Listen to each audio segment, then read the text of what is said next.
Hello everyone, आज हम लोग कवर करेंगे क्लास नाइन्थ का जो चैप्टर है इंग्लिश का, विंड्स ऑफ चेंज।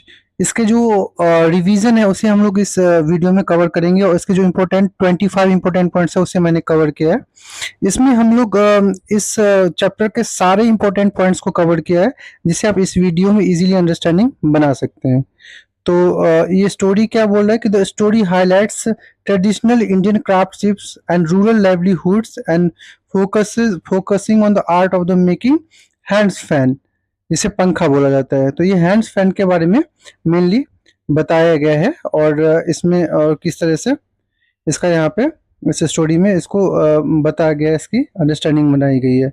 नेक्स्ट है हमारा नेक्स्ट पॉइंट है traditional hand fans very across states, मतलब बहुत सारे स्टेट से आते हैं। जैसे Assam uses bamboo, Kerala crafts them and from palm leaves and Uttar Pradesh utilise munj grass. तो ये जो मतलब अलग अलग स्टेट्स है उनका अलग अलग अपना एक वे है इसको बनाने का।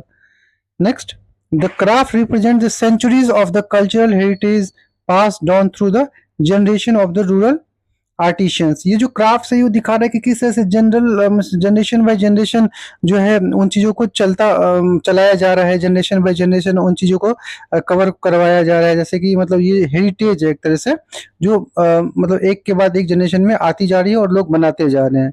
Hand fans served as the vital domestic tools before the wide spread electricity. जब तक कि मतलब ज़्यादातर मतलब इलेक्ट्रिसिटी का स्प्रेड नहीं हुआ था, तो जो ये ये जो फैंस बना था वो एक तरह से हम कह सकते डोमेस्टिक टूल्स था, जिससे कि लोगों को बहुत ही ज़्यादा राहत मिलती थी गर्मी में उसे चला के। And modern appliances reached rural areas.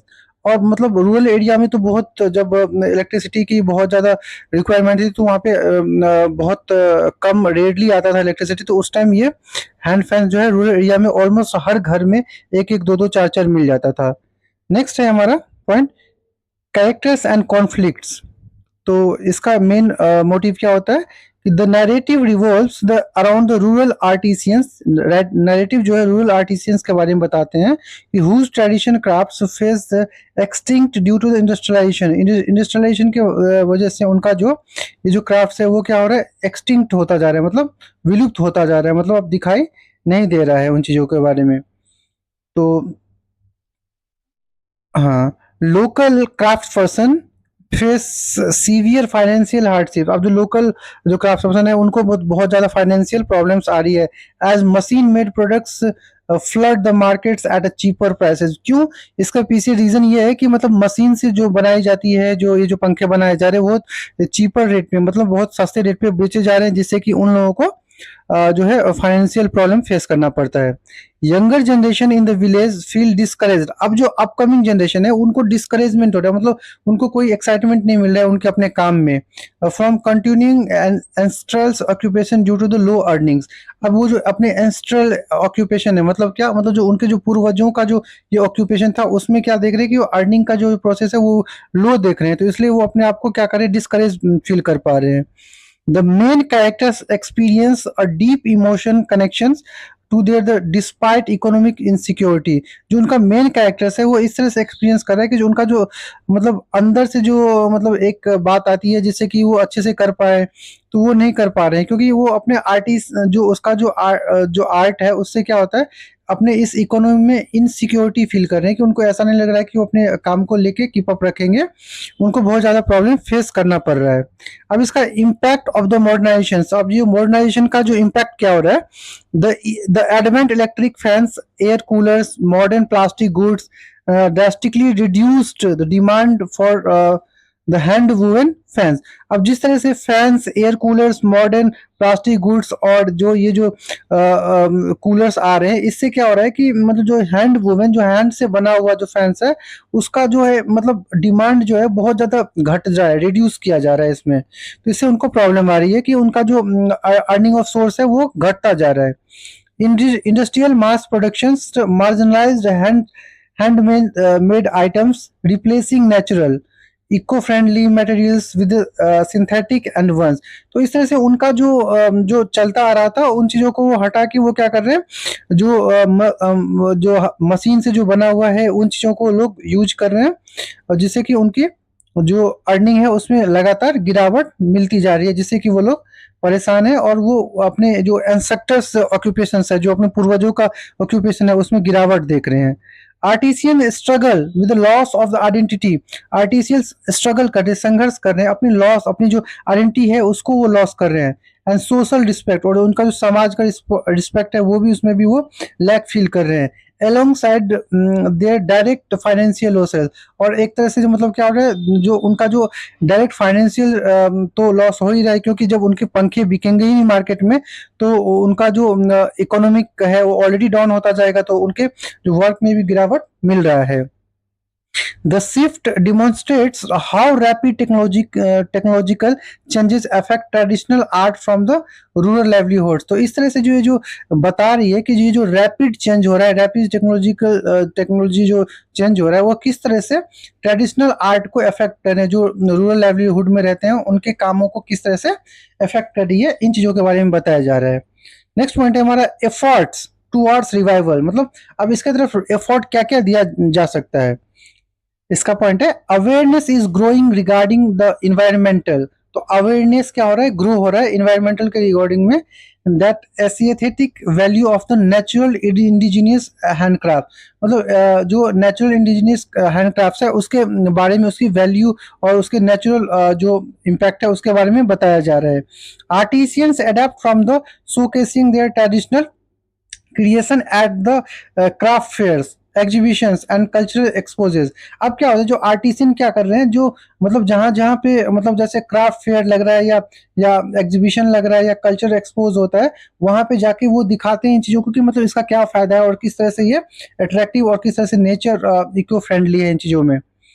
Government initiatives, government भी इसमें हेल्प कर रहा है, इनिशिएट कर रहा है। NGOs set up to the provide platforms and financial support for the local crafts person, local craft people.